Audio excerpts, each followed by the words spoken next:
ایک صحابی ہیں اوس بن صامت، انہوں نے اپنی بیوی کو طلاق دے دی۔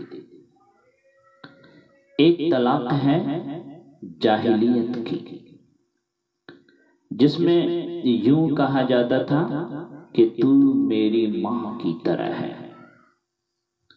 تو اس پر طلاق ہوتی تھی جاہلیت۔ ایسی طلاق کہ کبھی دوبارہ نکاح نہیں ہو سکتا، کہیں اور نکاح ہو کے طلاق ہو کے بھی نہیں ہو سکتا تھا، یہ ایسی طلاق تھی۔ تو وہ آئی دوڑی دوڑی اللہ کے نبی کے پاس۔ اچھا آپ دیکھیں کہ پہلی کتابیں اتر گئیں، تورات اکٹھی، زبور اکٹھی، انجیل اکٹھی،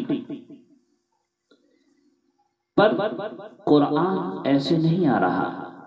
قرآن کبھی ایک لفظ آ رہا، کبھی ایک سطر آ رہی، کبھی ایک سورت آ رہی، کبھی ایک آیت آ رہی۔ صرف سورہ انعام بڑی صورتوں میں واحد صورت ہے جو اکٹھی نازل ہوئی، اور جب یہ صورت نازل ہوئی تو اس کے ساتھ 70,000 فرشتے آئے تسبیح و تحلیل پڑھتے ہوئے۔ یا رسول اللہ، حضرت عائشہ رضی اللہ عنہ کنگھی کر رہی تھی، یا رسول اللہ میرے خاوند نے مجھے کہہ دیا تو میری ماں کی طرح ہے، اب کیا ہوگا؟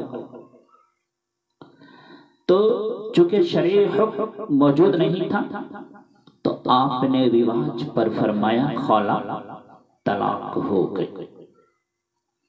کہا یا رسول اللہ آپ نظر ثانی فرمائیں، انہو ابو ولدی و احب الناس الیہ، وہ میرے بچوں کا باپ ہے، ہماری آپس میں بہت محبت ہے۔ اس نے غصے میں کہہ دیا تو آپ نے کہا حرمت علیہ، خلا، طلاق ہو گئی۔ کہا یا رسول اللہ اکل مالی و افنا شبابی و نصبت له بطنی و تفرق اہلی، یا رسول اللہ میرا بڑھاپا آ چکا ہے، میرے ماں باپ مر چکے ہیں، میرے چھوٹے چھوٹے بچے ہیں، میری جوانی ختم ہو چکی ہے، مال میرے پاس کوئی نہیں، اگر یہ طلاق ہوئی تو میں کہاں بیٹھوں گی، مجھے کون سہارا دے گا؟ تو آپ چپ ہو گئے، چونکہ وہ منوانا چاہتی ہیں، ابھی وحی کوئی آئی نہیں، آپ نے قانون ماحول رواج کے مطابق فیصلہ دے دیا ہے، تو آپ خاموش ہو گئے۔ اور حضرت عائشہ رضی اللہ عنہا کنگھی فرما رہی، اللہ اکبر۔ جب اس نے دیکھا کہ آپ چپ ہو گئے تو کہنے لگی اچھا آپ نہیں سنتے تو میں آپ کے رب کو سناتا، میں آپ کے رب کو سناتا۔ کبھی ہم میں تم میں بھی چاہ تھی، کبھی ہم میں تم میں بھی راہ تھی، کبھی ہم تم بھی تھے آشنا، تمہیں یاد ہو کہ نہ ہو، کبھی اللہ سے گھاٹی چنتی تھی۔ اللہ کے نبی کہہ رہے ہیں طلاق ہو گئی، اور وہ کہہ رہی ہیں آپ کے رب سے بات کرتے تھے۔ اس نے یوں ہاتھ اٹھائے، اے میرے رب، میرے چھوٹے چھوٹے بچے ہیں، ان ضممتہم الیہ فضاجعوا، میں اپنے پاس رکھوں تو روٹی کہاں سے کھلاؤں؟ ان ضممتہم الیہ فضاجعوا، باپ کے پاس چھوڑوں تو تربیت کون کرے گا؟ یا اللہ، آپ ذرا غور کریے، یا اللہ اپنی نبی کی زبان پر میرے حق میں فیصلہ اتار۔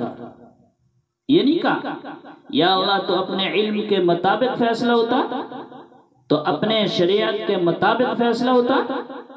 یہ نہیں کہا میرے رب میرے حق میں فیصلہ اتارنا، میں بچوں کو کہاں لے جاؤں گا، میں بڑھاپا کہاں گزاروں گا۔ ایک دم اللہ کے نبی پر وحی آتی، تو جب وحی آتی تھی تو آپ پسینہ پسینہ اور آنکھیں بند ہو جاتی۔ تو حضرت عائشہ نے کہا خلا خلا چپ کر، وحی آ گئی، وحی آ گئی۔ خلا نے جب دیکھا تو اور زور سے رونا شروع کر دیا۔ کس بات پر؟ کہ پتہ نہیں میرے حق میں ہے یا میرے خلاف ہے۔ ہائے، جب وحی ختم ہوئی تو آپ نے پسینہ پوچھا اور مسکراتے ہوئے فرمایا خلا تجھے مبارک ہو، اللہ نے تیرے حق میں فیصلہ دیا، اور یہ فیصلہ قرآن میں لکھا گیا ہے، اس کو قرآن کا حصہ بنایا گیا، حدیث کا حصہ نہیں بنایا گیا، قرآن کا حصہ بنایا، اور اسے 28ویں پارہ میں شروع کروایا گیا۔ قد سمع اللہ قول التي تجادلك في زوجها وتشتكي إلى الله والله يسمع تحاوركما إن الله سميع بصير الذين يظاهرون منكم من نسائهم ما هن أمهاتهم إن أمهاتهم إلا الله ولدنهم وإنهم ليقولون منكرا من القول وزورا وإن الله لعفو غفور۔ اتنا خوبصورت کلام تھا۔ 28واں پارہ سورہ مجادلہ، نام ہی مجادلہ رکھا۔ مجادلہ جھگڑا کرنے والی عورت اللہ کے نبی سے، نام ہی مجادلہ ہے۔ ہم نے سن لیا اس کی بات کو جو تم سے بات کر رہی تھی، یہ اس کا ترجمہ ہے۔ ہم نے سن لیا اس کی بات کو جو تم سے بات کر رہی تھی، لیکن صورتحال کیا ہے؟ جو ترجمہ کبھی حقیقت کو نہیں بتایا کرتا۔ یہ جو الفاظ ہیں یہ کیا بتا رہے ہیں وہ میں آپ کے سامنے پیش کرنا چاہتا ہوں کہ اے میرے محبوب، یقیناً اللہ نے سنا، میں نے نہیں کہا قد سمعت، لفظ اللہ میرے محبوب، اللہ نے اپنی اس بندی کی فریاد کو سنا جو آپ سے جھگڑا کر رہی تھی اپنے خاوند کے بارے میں۔ آپ انکار کر رہے تھے، وہ قرار کروا رہی تھی۔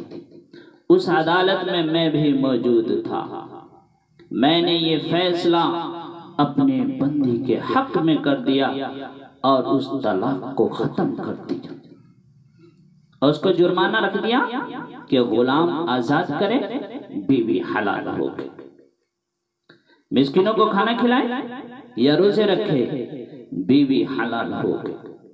یہ واحد امت ہے جن کی فریادوں پر اللہ تعالیٰ نے قرآن کو اتارا۔ میرے بھائیو،